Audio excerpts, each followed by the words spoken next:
Benar nggak barusan? Salwa Media Channel. Salwa itu makanan yang diberikan oleh Allah, anugerah untuk Bani Israel. Mana dan salwa itu berupa daging burung yang lezat dengan minumnya air yang seperti madu. Itu lo mesti ikut. Oke? Catat. Salwa Media Channel, saluran alternatif terbaik saat ini. Nanti subscribe, jangan lupa. Oke? Gue juga ikut di sana. Ada gue di sana. Ada gue kan? Asik. Januari sampai Juni 2018 yang mati berapa? Januari sampai Juni 2019 yang mati berapa? Januari sampai Juni 2020 yang mati berapa? Januari sampai Juni 2021 yang mati berapa? Bandingin. Gitu aja. Kita orang data, bro. Bandingin gitu loh. Kalau 2018 yang mati itu sekian dibanding 2019 nggak signifikan, dibanding 2020 misalnya malah menurun, dibanding 2021 misalnya nggak, bedanya nggak jauh-jauh amat, maka ini bukan mati karena virus, karena jantung, diabetes, ketabrak, ya kan, karena selak linggis misalnya. Iya, dan itu kan memang sudah ada dari dulu gitu.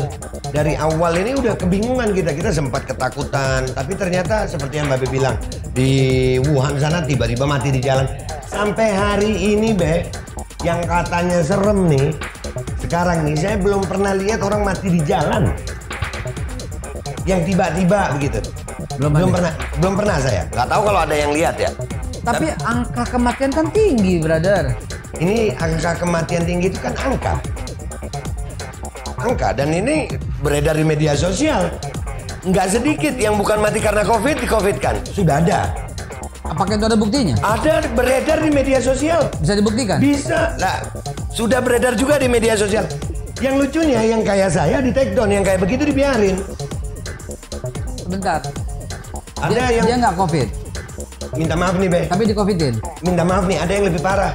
Ada yang petinya kosong. Saya belum lihat. Petinya kosong, nggak ada isinya. Dimakamin pakai pemakaman COVID. Kok gue jadi merinding ya dengan ngomongan itu ya? Nah makanya nih, jangan-jangan setan yang dimakamin. Ya kan gitu, nggak kelihatan kasat mata. Jangan-jangan. Iya, kita nontonnya pakai bakar menyan. Udah kelihatan. Iya, ngopi dulu gue, Be, ya. Ayo kita ngopi dulu, biar gue puyeng.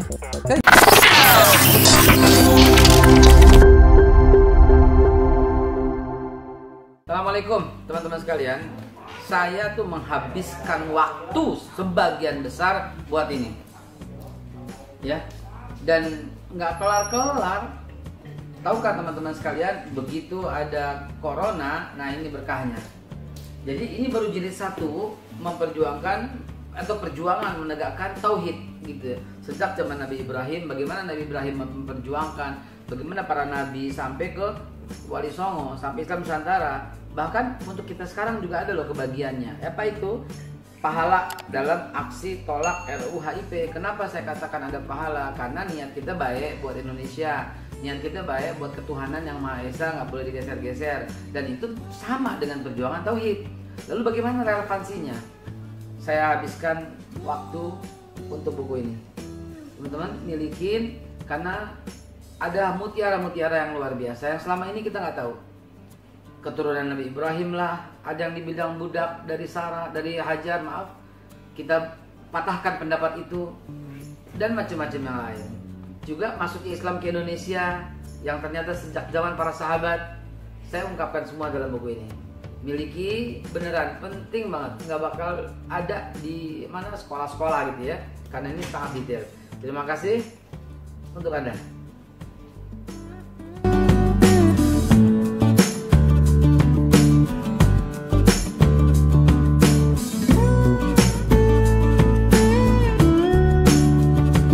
Assalamualaikum warahmatullahi wabarakatuh. Salam sehat buat kita semua. Sekali lagi Cyber TV akan terus menemani teman-teman sekalian. Dan saya ingat ketika Profesor Dr. Insinyur Burhanuddin Yusuf Habibie, yang kita kenal B.J. Habibie atau Pak Habibie, mengatakan penjara itu bukan tempat orang yang berbeda pendapat. Penjara itu tempatnya orang kriminal yang melakukan korupsi, yang itu paling-paling maksudnya dijeblosin selama-lamanya. Dalam hal ini penjara kalau kita perluas bisa aja yang dari balik jeruji juga bisa penjara soal media. Beda pendapat, take down. Itu terjadi pada Bung Aldo. Siap. Siapa yang nggak kenal sekarang? Wajahnya mendominasi sosial media. Tapi beliau bersyukur. Saya tadi dengar beliau bicara dengan seorang jenderal sebelum rekaman di sini. Ya, seorang jenderal itu menasihati beliau supaya begini. Kelihatanlah seorang jenderal yang bijak sekali. Karena pas dia jenderal itu berkata kirim salam sama Abu Haikal. Nah gitu ya. Berarti nggak kirim salam nggak bijak, nggak gitu juga. Artinya dia menghargai perbedaan dan semua tahu saya oposisi sampai kapan, sampai mati saya tetap oposisi. Ya, Pak Jokowi, minta maaf saya oposisi dan saya setuju pendapat yang menyarankan Bapak mundur. Ya, mudah-mudahan Bapak bersedia mundur sehingga bisa memberi kesempatan kepada yang lain dengan hati ikhlas gitu. Tapi kalau nggak mundur nggak apa-apa juga, serah Bapak juga ya. Usulan aja usulan. Iya usul. Baik, perbedaan pendapat menjadi haramkah di negara ini? Ada buktinya. Buktinya beliau. Sampai sekarang YouTube channel yang memutar sebuah kontroversi saya katakan, seorang dokter mengatakan COVID itu nggak ada, itu di take down. Kalau pendapat saya gimana? Saya pernah kena. Sehingga saya yakin coronavirus itu ada, diciptakan oleh seseorang di Wuhan sana. Yang uniknya nggak menyebar ke Shanghai, nggak menyebar ke Guangzhou, nggak menyebar ke kota-kota Cina yang lain, hanya di Wuhan, lalu kemudian menyebar brong ke seluruh dunia. Berarti sengaja. Dulu kita ingat, sebelum kita korek lebih dalam, kita ingat dulu yang namanya pandemi itu geprek jatuh di jalanan, geprek jatuh di rumah sakit nggak pernah ya dulunya ya. Nggak ada. Di kereta, di mall gitu ya. Trotoar. Horor banget gitu ya. Lalu tiba-tiba brung sampai ke sini semua yang hampir ya udah berapa puluh ribu orang yang mati. 50.000 lebih kan? Lebih 50.000, kita prihatin ya. Tapi apakah virus itu seperti yang kita dengar dari pemerintah sebagai penguasa berita, yang lain nggak boleh beda? Kali ini saya tampilkan Bang Aldo, beliau beda sendiri. Beliau jeli melihat seorang yang berani, yaitu Dr. Louis. Beliau mengatakan corona itu nggak ada, mati itu karena interaksi antar obat. Kalau tanya Ustadz, mati itu karena dicabut ruhnya. Iya, Israel. Saya bukan orang yang berkompeten untuk berkomentar itu. Yang saya berkomentar itu adalah tolong netizen bantu. Januari sampai Juni 2018 yang mati berapa? Januari sampai Juni 2019 yang mati berapa? Januari sampai Juni 2020 yang mati berapa? Januari sampai Juni 2021 yang mati berapa? Bandingin. Gitu aja. Betul. Kita orang data bro. Betul. Bandingin gitu loh. Kalau 2018 yang mati itu sekian dibanding 2019 nggak signifikan dibanding 2020, misalnya malah menurun dibanding 2021, misalnya nggak, bedanya nggak jauh-jauh amat, maka ini bukan mati karena virus, karena jantung, diabetes, ketabrak ya kan, karena keselak linggis misalnya. Ya kan penyebab kematian banyak. Benar. Oke, langsung kita tanya. Saya pertama kali meminta pendapat dulu. Kan ente yang bergaul dan mewawancarai dokter yang sangat kontroversial itu. Ya. Pertama, apa iya yang dibicarakan itu menurut Aldo pribadi benar atau salah atau sebagian benar sebagian salah? Oke, kalau bicara benar atau salah itu juga bukan kompetensi saya. Hanya saja paling tidak yang disampaikan Dr. Louis itu diterima sama akal kita gitu. Dan sebagian juga banyak loh ya. Benar. Dan beberapa hari kemarin, kalau nggak salah 2 hari kemarin, itu apa yang disampaikan Dr. Louis kayak dilakukan oleh ID gitu. Ada perubahan protokol untuk pemberian obat, ada obat yang ditarik dari peredaran. Ya kan, ada obat yang ditarik dari peredaran itu. Berarti sebelum ada Dr. Louis kenapa nggak ditarik? Kenapa baru sekarang? Ada revisi. Saya sempat posting di Instagram yang juga di take down akhirnya. Ya, Instagram saya akhirnya di take down sampai bikin Instagram baru, sejam di take down lagi. Siapa yang punya otoritas untuk men-take down itu? Saya nggak tahu, Be. Kalau saya tahu saya datengin, Be. Iya bener, kalau saya tahu saya datengin. Nah, film take down emang salah di mana gue? Kalau emang gue salah di dalam postingan gue, kenapa nggak lapor polisi? Kan ada badan hukum, kita ini negara hukum katanya. Siapa bilang? Dulu. Iya, kan katanya, Be. Dulu. Iya, dulu.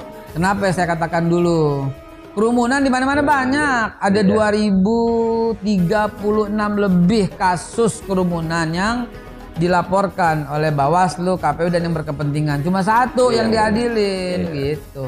Dan dipaksa berita bohong ya, Be. Dan dipaksa gitu ya. Nah, Dan itu akhirnya 4 tahun deh, Be. iya, itu dia itu. Iya. Jadi saya tidak setuju kalau dikatakan Indonesia negara hukum. Tidak. Menuju negara hukum mungkin ya. Terus lanjut. Jadi kan jadi kita ini media sosial player atau yang bahasa kerennya influencer gitu. Kita ini bingung gitu. Salah gue di mana? Kok tanpa pemberitahuan di take down. Ya, bahkan IG itu, Be, ada beberapa IG. Tiap nulis nama saya, sejam di take down. Sejam di take down. Tapi itu kan tanda-tanda orang baik. Amin ya Rob, amin. Saya amin. udah lewatin masa itu setahun yang lalu. Amin, amin. Jadi kan di sini ada sesuatu yang disampaikan oleh Dr. Louis dengan berjalannya waktu nih setelah saya di take down sama YouTube. Terus ada perubahan revisi pemberian revisi prokes, revisi pemberian obat. Itu kan berarti secara tidak langsung mereka mengakui Dr. Louis benar. Lagi pula di negara lain beda pendapat tuh boleh. Nah itu yang kenapa beda pendapat itu? Nah sebenarnya Dr. Louis itu dilaporkan oleh temennya, oleh teman sejawatnya. Itu karena apa sih? Karena kontroversi pernyataan soal COVID atau beliau menghina IDI? Jadi ada beberapa hal yang saya lihat nih. Ada yang disebutkan, saya kemarin sempat di podcast bareng sama Dr. Adib dari IDI, perwakilan IDI. Jadi ada hate speech di situ. Yang disampaikan Dr. Louis. Nah, dan Dr. Tirta juga bersuara bahwasanya ngata-ngatain dokter lah. Ya, itu mungkin cara penyampaian Dr. Louis itu salah. Bukan berarti konteks yang disampaikan salah. Yang kita perlukan ini adalah terlepas dari bagaimana cara Dr. Louis menyampaikan. Mungkin salah cara penyampaiannya. Tapi inti penyampaiannya adalah pendapatnya adalah bisa dibilang benar. Kenapa? Secara tidak langsung dibenarkan oleh IDI. Kenapa ada revisi? Kemarin saya tulis di Instagram saya, oh sekarang direvisi. Obat direvisi, prokes direvisi. Terus bisa nggak nyawa yang sudah hilang direvisi? Mantap. Cerdas. Ya, hilang. Hilang langsung. Kirim salam. Hilang itu karena dilaporkan para buzzer atau siapa? Wallahu alam DB, pokoknya hilang aja, saya dicari kagak nemu gitu. Memang pemirsa, kelakuan buzzer itu sudah diubun-ubun ya. Kenapa sih nggak boleh beda? Dan wartawan sering busuk beritanya, ya. Yang salah satu wartawan yang paling busuk berita itu adalah nih wartawan koran. Nggak pakai di cut, gue sendiri yang cut. Mau lebaran, Be. Mau lebaran. Wartawan itu menulis Babe Haikal cerita mimpi hanya untuk menghibur korban. Kan gila itu. Sampai sekarang netizen bilang Babe bohong, Babe bohong, Babe bohong. Emang gue peduliin. Lo ngomong gue bodoh amat. Siap. Sekali lagi saya bersumpah demi Allah, apa yang dikatakan wartawan itu adalah jahat sekali dan justru dia adalah pembohongnya. Saya menantang mubahalah sampai dengan sekarang bahwa mimpi itu benar demi Allah. Wallahi wabillah watallahi, sekali lagi saya sampaikan itu benar. Adapun wartawan memutarbalikan sampai sekarang gue dituduh bohong, gue dituduh bohong, gue dituduh bohong. Nanti gue ngadu di akhirat di depan Rasulullah. Ya Rasulullah, bukankah kau telah hadir dalam mimpiku? Tapi dikatakan bohong. Nah ini Rasulullah, orang yang bilang bohong. Dan wartawan yang pertama kali bilang bohong itu nih dia. Gue tunjukin di depan Rasulullah ntar. Dan itu saya ini juga, Bre, kan kita ini oposisi sama-sama. Walaupun saya ketemu Babe ngobrol baru ini mungkin. Tapi kan beberapa udah lihat kali banyak ente, dia juga lihat banyak. Iya, banyak berapa kali. Dan hati kita nyantel. Nah, nyangkut. Obrolan seperti ini kan baru, Be. Biasanya ketemu di acara salaman, ahlan wa sahlan, ya. Atau ketemu di maulid jauh-jauhan. Iya, begitu. Jadi di channel saya itu setiap saya mereaksi Saya kan oposisi, sama kayak Babe. Saya sampai mati oposisi. Jelas. Saya sampai mati oposisi walaupun presidennya ayah saya. Ya. Pada waktu belum diumumkan antara Jokowi dan Prabowo, saya katakan apabila Pak Prabowo jadi presiden, saya tetap oposisi terhadap Prabowo. Iya. Apabila Jokowi yang jadi presiden, saya akan tetap oposisi. Iya, Karena ketika kita masuk ke dalam bagian itu, nggak akan bisa protes lagi. Contohnya siapa ya? Fajrul Rahman. Waduh, dulu SBY dikatain ngutang, SBY dikatain apa-apa. Nah sekarang bos lo ngutang bang, lagi dong kayak begitu. Banyak sih Be. Banyak juga begitu. Contoh Iya. aja si Fajrul. Iya banyak, yang saya reaksi juga banyak tuh yang begitu ya kan. Nah kebetulan kan kita frekuensi nih Be. Itu saya sering itu, saya mereaksi dari mereka diarahkan ke mimpinya Babe gitu. Sering itu, lu kenapa nggak ngereaksi Babe Hekal bohong? Gue bilang udah pernah gue reaksi, udah pernah, cuman lu nggak mau terima aja reaksi gue gitu. Iya. Udah pernah, jadi memang kita sampai di zaman dimana Be, orang kayak kita ini dikatain pemberontak, radikal, anti NKRI, anti pemerintah, padahal cuman oposisi gitu. Belah dada kita. Iya. Isinya merah putih. Merah Pancasila. putih. Kita dikata-katain kadrun. Nggak apa-apa. Nih, gue kadrun sejati, asli, hakiki, pakai banget, anti radikal bebas, anti PKI. Kalau gue kadrun lu mau apa? Kalau gitu siapkan baju kaos buat beliau, gue kadrun. Saya punya baju kaos gue kadrun. Gue kadrun, iya siap.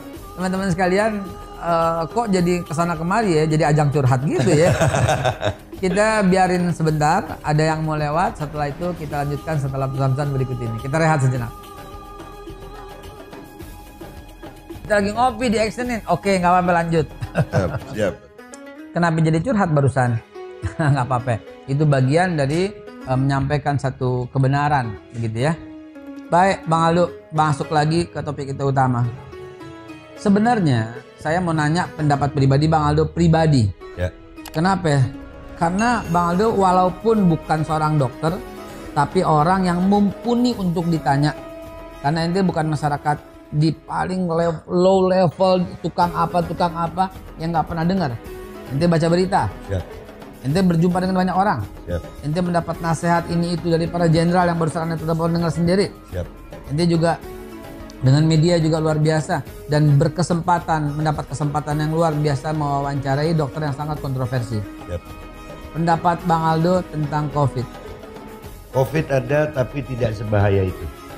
Virus itu ada dan kita hidup dengan virus sudah lama. Sudah lama kita hidup dengan virus dan masalah pandemi ini ada penyakit yang lebih parah daripada COVID dan juga sama-sama dengan virus tapi nggak sewah gini. HIV Dan mematikan. dan belum ada obatnya. HIV yang Flu burung? Flu burung 100% apa 99% mati? iya. Selaput radang otak? Banyak Be. Flu babi? Flu babi Flu anjing nggak ada? nggak ada. Flu bangsat nggak? Nggak ada. Jadi maki-maki. Flu anjing babi bangsat atau flu sialan gitu yang nggak ada. Yang ada flu babi doang. Iya, Flu burung juga udah ada. Iya, jadi apa yang disampaikan oleh Dr. Louis bisa diterima akal saya.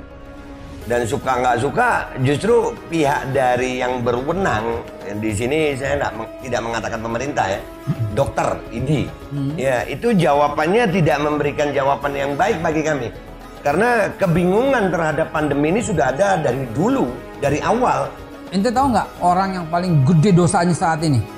Ya. Dokter yang tahu tapi menutupi kebenaran. Ya. Dokter yang tahu harga Sinovac itu sebenarnya berapa, tapi dia nggak umumin. Dokter yang tahu bahwa awal mula Sinovac beredar, ada penawaran harga ke rumah sakit dengan harga berapa, dan sekarang jadi berapa. Dan dokter itu nggak mau bicara. Itulah sedosa besarnya dokter itu. Dan rumah sakit yang pernah mendapatkan penawaran harga itu, kalau ada, Boya bicara, kalau nggak ada juga bicara. Agar apa? Nggak jadi dosa. Nggak usah dipotong, nggak apa-apa. Kenapa saya bilang nggak usah dipotong? Karena ini kebenaran. Kalau kebenaran dipotong-potong, maka yang terjadi adalah nggak ada kebenaran. Dan syarat tumbangnya sebuah kezaliman, kebenaran mesti tampil. Ja'al haq buat zakal, dia datang dulu kebenarannya. Kabarnya harganya nggak segitu, dan bukan cuma saya yang ngomong, di LC udah disampaikan kok. Di negara-negara lain juga harganya berapa, di sini juga berapa. Iya, dan itu kan memang sudah ada dari dulu gitu. Dari awal ini udah kebingungan kita sempat ketakutan, tapi ternyata seperti yang Mbak Be bilang, di Wuhan sana tiba-tiba mati di jalan. Sampai hari ini Be, yang katanya serem nih, sekarang nih saya belum pernah lihat orang mati di jalan. Yang tiba-tiba begitu. Belum pernah saya. Nggak tahu kalau ada yang lihat ya. Tapi angka kematian kan tinggi, brother. Ini angka kematian tinggi itu kan angka, dan ini beredar di media sosial. Nggak sedikit yang bukan mati karena COVID di-COVID-kan. Sudah ada. Apakah itu ada buktinya? Ada, beredar di media sosial. Bisa dibuktikan? Bisa lah. Sudah beredar juga di media sosial. Yang lucunya yang kayak saya di take down, yang kayak begitu dibiarin.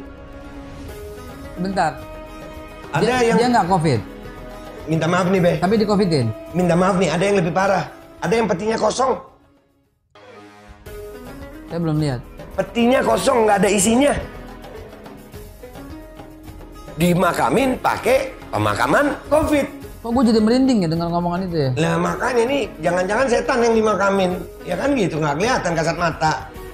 Jangan-jangan. Iya, kita nontonnya pakai bakar menyan tapi. Udah kelihatan. Iya, ngopi dulu gue Be ya. Ayo kita ngopi dulu daripada gue puyang. Saya deg-degan ngobrol sama Aldo. Jangan sampai ntar Cyber TV di take down juga. Nggak, dan itu terjadi Be, itu terjadi. Oke lah, mungkin 1-2 kasus, tapi yang lainnya beneran kan? Wallahu alam. Sekarang ini siapa yang kita mau percaya?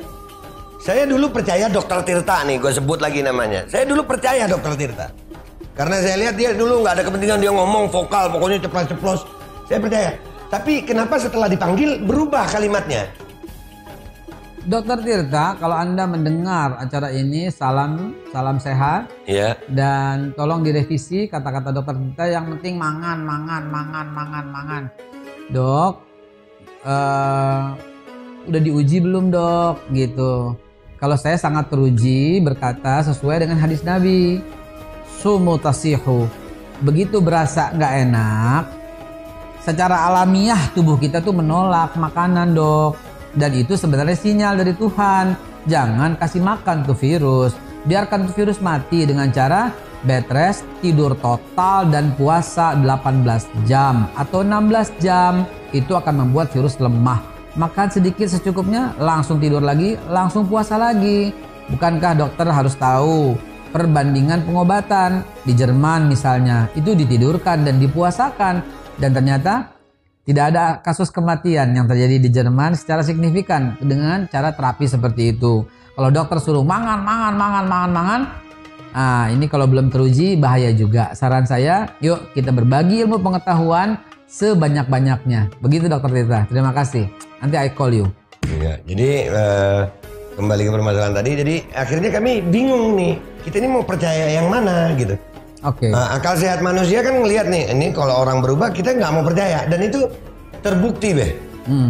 Kenapa sih yang disampaikan Dr. Louis ini booming? Ya. Itu kan perlu ada pertanyaan. Kenapa? Kenapa yang disampaikan oleh Dr. Louis booming? Dr. Louis ini adalah, sekali lagi saya ulangi pernyataan saya di TV One. Dr. Louis adalah dokter yang pertama kali berani menyuarakan dengan lantang. Yang lain cuma lewat akun-akun media sosial kayak Twitter, dan itu sekali-sekali, dan kalimatnya nggak vulgar, nggak frontal. Nah begitu Dr. Louis begini, itu yang terjadi adalah booming. Dan itu saya sempat membantah Dr. Adib waktu itu. Kata Dr. Adib, pernah terjadi diskusi.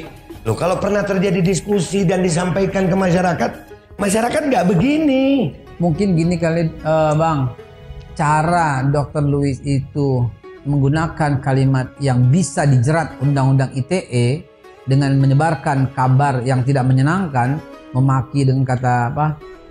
Dokter setan katanya. Nah, kayak gitu-gitu mungkin yang harus diperbaiki sehingga beliau tidak ada anjuran hate speech lah gitu. Atau tidak membuat perbuatan yang tidak menyenangkan dalam satu organisasi, apalagi sebuah organisasi yang terhormat seperti IDI, mungkin begitu kali. Gitu. Jadi intinya alhamdulillah saya melihat IDI tersinggung dengan cara Dr. Louis. Oke, itu ya, caranya. Tapi ibaratnya kontennya enggak. konteks apa yang disampaikan oleh Dr. Louis sampai hari ini masing-masing cuma asumsi sepihak. Belum pernah diadu secara ilmiah. Soal vaksin, bagaimana pendapat Dr. Louis yang Bang Aldo? Ada kok di podcast itu, saya masih nyimpan filenya. Apa katanya soal vaksin? Karena kalau memang nggak ada virusnya yang begitu, ngapain vaksin? Maksudnya berbeda antara virus dengan vaksinnya? Enggak, maksudnya vaksin itu kan untuk mencegah virus. Kalau memang ternyata kenyataannya virus itu nggak perlu pakai vaksin, ngapain kita vaksin? Oh gitu. Ya, jadi mungkin pernyataan Dr. Louis itu juga yang sangat mengganggu para. Tapi vaksin ini udah dibeli bro, kalau nggak laku gimana? Ya, yang beli siapa kan?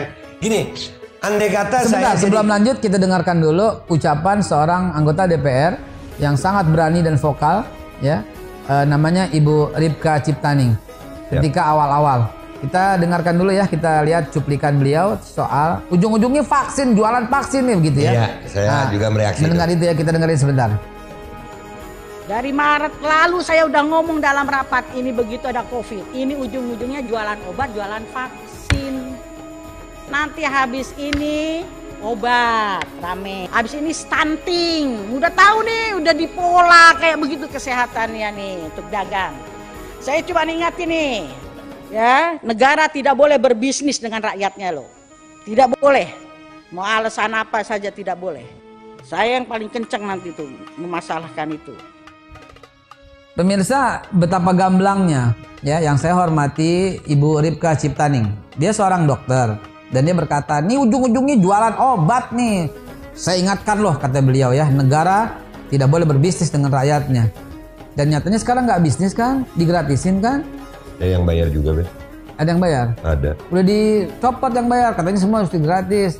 Gitu. Presiden Jokowi kan mencanangkan mesti gratis katanya. Iya. Tapi ngomong-ngomong, ente vaksin nggak? Saya memilih untuk tidak. Andai kata saya Bentar, pemirsa, saya ada kasus nih ya. Ada yang mau divaksin, tapi dia nggak punya KTP. Akhirnya dia berkata, bapak nggak punya KTP, nggak boleh vaksin. Syaratnya mesti punya KTP gitu. Dia ke kelurahan, ternyata dia sampai kelurahan, orang ketua kelurahan bilang, mau ngurus KTP ya? Mana kartu vaksinnya? Mati nggak tuh anak? Iya. Mau vaksin mau dibawa KTP, mau ngurus KTP Harus pakai mesti vaksin. pakai vaksin. Mati nggak tuh anak? Mati. Itu anekdot yang padahal terjadi. Tapi bagaimana kalau Bang Aldo nggak bisa berangkat keluar naik pesawat? Nggak berangkat. Bagaimana kalau nggak bisa perpanjang surat umum misalnya perpanjang STNK atau apa gitu? Ya, emangnya keadaan sekarang itu memerlukan itu? Enggak, kami perlu makan. Oh gitu ya. Ya, kami perlu makan, kami Dan perlu ngopi. Iya, ngopi ini wajib nih, wajib. Kami perlu makan, rakyat miskin ini perlu makan, perlu kenyamanan dalam berdagang, perlu keadaan yang normal. Ya, jadi bagi saya mau vaksin mungkin. Setelah keadaan ini benar-benar terlihat normal gitu, Bro. Ada satu kata-kata yang sangat saya nggak bisa bilang cerdas, tapi sangat membutuhkan pemikiran dalam untuk menguliknya. Mau selesai COVID, hapus anggarannya dan hapus beritanya, maka akan selesai dan kita kembali ke normal. New normal. Pendapat Bang Aldo? Bismillah. Karena memang kalau kita lihat ini juga yang sembuh tanpa rumah sakit juga banyak. Berarti salah satu orang yang dosa besar itu adalah nakes-nakes yang ternyata tidak COVID tapi dinyatakan COVID dan dilaporkan COVID demi keuntungan secuil. Sehingga angka COVID begitu tingginya sehingga Indonesia dicap oleh dunia negara yang berbahaya, sehingga banyak orang bisnis yang mati karena itu, sehingga orang nggak bisa ekspor impornya nggak lancar, sehingga kunjungan juga dibatasin, sehingga kita di blacklist oleh negara lain karena ini. Itu manusia laknat banget ya. Dan ada lagi yang sehingganya mungkin boleh nambahin ya, Beh. Sehingga karantina diganti dengan kata PPKM, tapi masyarakat yang melanggar PPKM kena UU karantina, sementara pemerintah tidak mau melaksanakan kewajiban UU karantina untuk memberi makan rakyatnya. Bro, karena nggak ada duitnya, bro. Yang beli saya kemarin ini, Beh, minta maaf nih. perjalanan dari tempat saya ke sini itu berapa spanduk tuh COVID? Ada berapa spanduk? Saya mau nanya itu satu banner harganya berapa ya? Ada berapa ribu banner itu ya? Ada berapa ribu banner itu? Maksudnya kalau diganti sembako gitu? Kan bisa, Be. Kita nggak mau makan banner. Oh. Iya. Dan sekarang ini minta maaf, harus gua sampai nih. Arogansi aparat sampai hari ini kita lihat itu. Ada ibu-ibu hamil ditempeleng. Oh, itu oknum itu sudah di nonaktifkan? Iya, tapi kan ada, Be. Iya, ada betul. Ada. Dan yang merasakan itu masyarakat. Ada yang tukang sate di bawah sama daging-dagingnya belum dibakar. Ah, gue lihat tuh. Iya. Ada yang di sayuran diangkut. Udah sayuran diangkut, untung berapa sih itu? Kagak dikasih makan malah diangkut. Kenapa nggak koruptor yang ratusan miliar ya? Nah, dan contoh lagi, Be, ada McDonald melakukan pelanggaran BTS meal. Itu cuma 500.000, Be.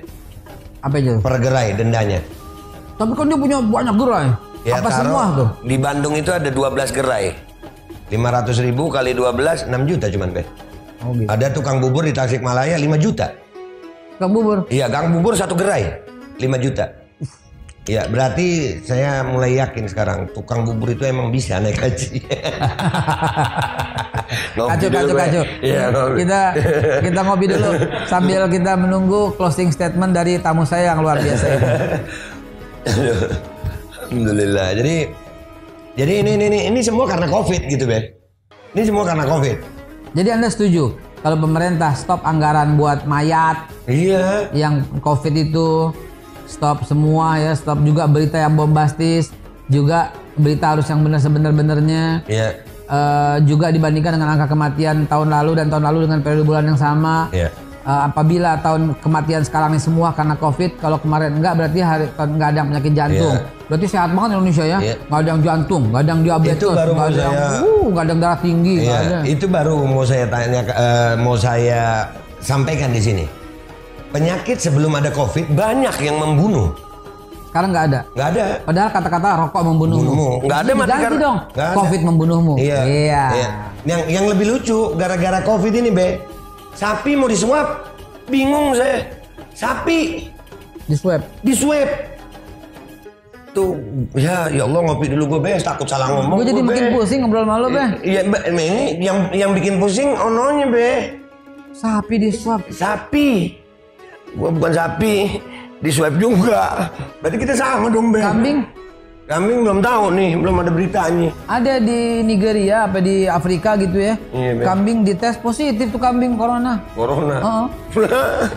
Bahkan ada juga buahan. Saya pernah upload tuh buahan jeruk di swab positif juga. Positif. Ya. Berarti yang salah ini buahnya, kambingnya, sapinya atau alatnya, Be? Ngopi dulu deh. Teman-teman, itulah closing statement dari Bang Aldo yang obrolan ini ringan, belum pernah saya mendapatkan tamu seringan ini. Biasanya di Cyber TV tamunya berat, bicara soal politik, ekonomi, ideologi, sosial, budaya, berat-berat. Tapi ini asik juga. Setuju pemirsa? Kalau umpamanya kita undang setiap bulan beliau ke sini, agar ada warna yang seru juga. Kita punya tiap bulan dengan Aldo, tiap bulan dengan siapa lagi akan kita tentukan. Survei membuktikan kalau ada respon yang banyak dari netizen ya di bawah ini bahwa Bang Aldo akan tiap bulan hadir, kita akan kabulkan seperti itu. Terima kasih atas segala perhatiannya, mohon maaf atas segala kekurangan. Cyber TV, saluran pemersatu bangsa akan selalu menjadi milik kita semua. Thank you, salam sehat. Assalamualaikum warahmatullahi wabarakatuh. Waalaikumsalam warahmatullahi wabarakatuh.